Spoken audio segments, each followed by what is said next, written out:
कर्मों का फल।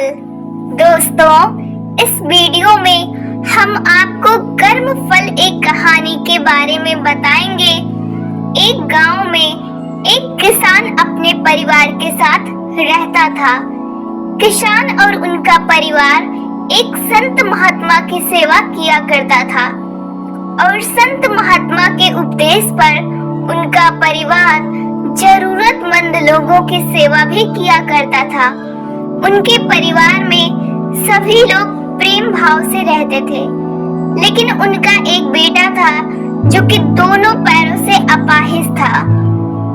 सेवा करते करते बरसों बीत गए। उसका परिवार कभी कभी यह भी सोचता था कि हम सब इतने प्रेम भाव से संत महात्मा और जरूरतमंद लोगों की सेवा करते हैं, फिर भी हमारे परिवार में इस बच्चे के साथ ऐसा क्यों हुआ? इसका क्या दोष था जो कि यह अपाहिज है? एक दिन की बात है जब संत महात्मा का सत्संग चल रहा था। हजारों लाखों श्रद्धालु उस सत्संग में बैठे हुए थे।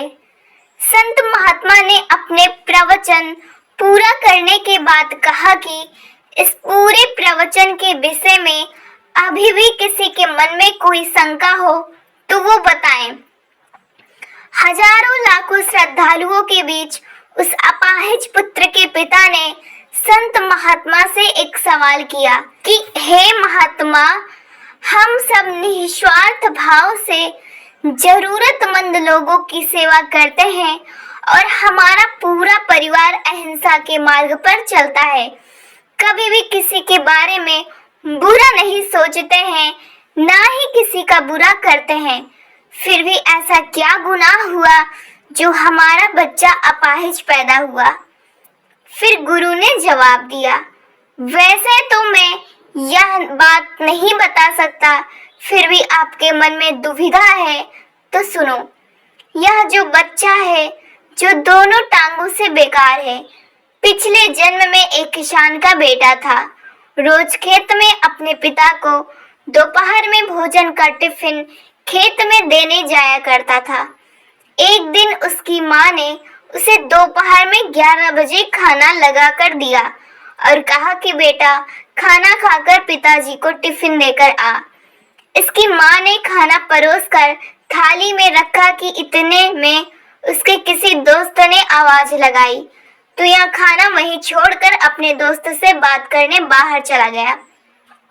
इतने में ही एक कुत्ता घर में घुस आया और उसने थाली में मुंह डाला और रोटी खाने लगा।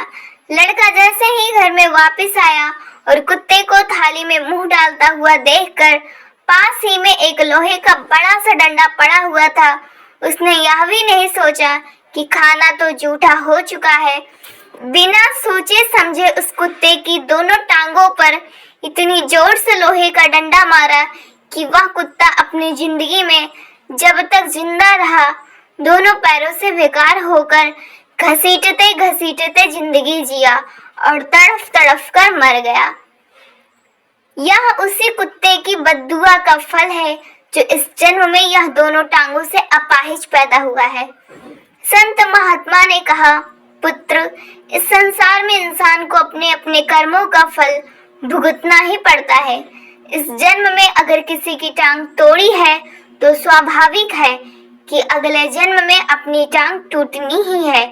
अगर आप किसी को नुकसान पहुंचाओगे तो आपका भी नुकसान होना ही है, इस जन्म में नहीं तो अगले जन्म में। इसलिए जो भी कर्म करो सोच समझ कर करो। आप अपने कर्म फल से नहीं बच सकते। आप जहाँ भी जाते हैं, जो कुछ भी करते हैं, आपके कर्म ही आपको शांति पूर्वक देख रहे होते हैं। किसी भी दिन आपको आपके कर्म का फल पृथ्वी पर वहन करना ही होता है। इसलिए हर समय उचित कर्म करना अनिवार्य है। भगवान श्री कृष्ण ने गीता में कर्मों को प्रधानता देते हुए यहाँ तक कि स्पष्ट किया है, व्यक्ति की यात्रा जहाँ से छूटती है अगले जन्म में वह वहीं से प्रारंभ होती है। जो प्रकृति के नियमों का पालन करता है वह परमात्मा के करीब है, लेकिन ध्यान रहे यदि परमात्मा भी मनुष्यों के रूप में अवतरित होता है तो वह उन सारे नियमों का पालन करता है जो सामान्य मनुष्यों के लिए है।